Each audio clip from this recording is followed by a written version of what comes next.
after reading Martin Delany's text, I think that his argument was trying to get slaves to understand that they needed to be free, but they needed to be free somewhere else. And in order to achieve the rights that they truly deserved, they had to be the majority, and that was virtually impossible in America. So Delany acknowledged the reality of the foundation of the United States as inherently anti-black. And as a result of that, he felt like assimilating and integrating into a system that was not made for black people wasn't logical, which I do agree with. I feel like the foundation of this country was not made for blacks to survive or thrive in any sense. So it was logical to go somewhere else, to create a name for ourselves, and to not assimilate with a group of people that didn't want to acknowledge us as human beings in the first place. And that assimilation kind of connected with the Delany versus Frederick Douglass discussion that was kind of in his introduction, which I found interesting because I had never heard of Martin Delany prior to this course, and I had asked other people that had studied like African studies and African diaspora, and they didn't know who he was. And as educated as Delany was, I just found it interesting that the idea of who produces the knowledge is something that stood out to me with him, because Frederick Douglass is, to me, considered like a token black guy. He was a slave, he became free, he got good with the white man, and he pushed other slaves to get free, but essentially stay under the authority of the white man, which is assimilation in general.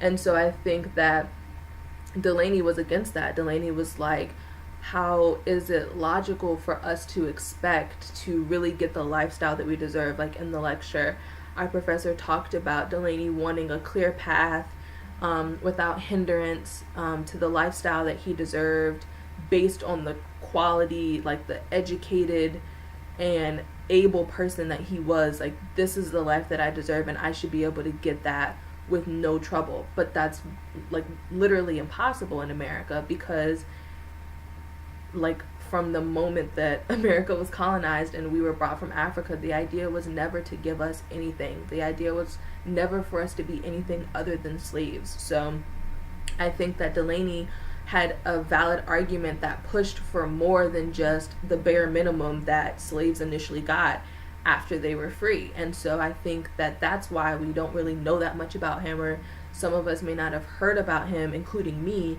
because of his approach. It wasn't to take the bare minimum, it was to take as much as we deserved, which is way more than we got then, and way more than we have now. And so I agree with what he was saying, because I feel like a lot of the things we face today kind of boil down to the foundation of what this country was based off of after colonizing. And that essentially, like I said, was to never give black people anything other than like that of a slave.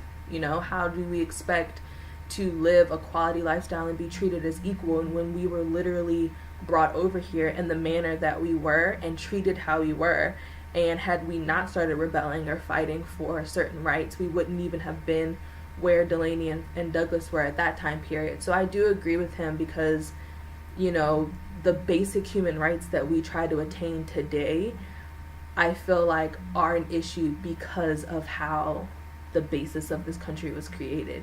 And so going somewhere else and not even trying to, assimilate or go along with this stuff might have been an easier way to make things better in the future. At the time period, I think that might be why Delany didn't have as much success or didn't have as many people coming with him, because it was hard to grasp how the impact would be in the future, because at the time it was probably a lot harder to pack up and try to move to a different country or back to Africa, as opposed to just let me be free here and have rights here, even if they aren't what I deserve. And so I think Delany had a bigger picture in mind, that with his level of education and expertise and how experienced he was and how many jobs he had, he was able to see that.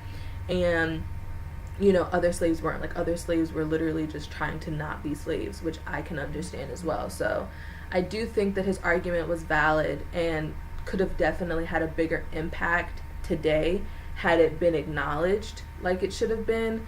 But of course, the Douglass assimilation type thing is what is highlighted today and what we know the most about today, unless you're in a college level African American literature course. So I think that he had valid points and real arguments that could have made big differences today and how things are today.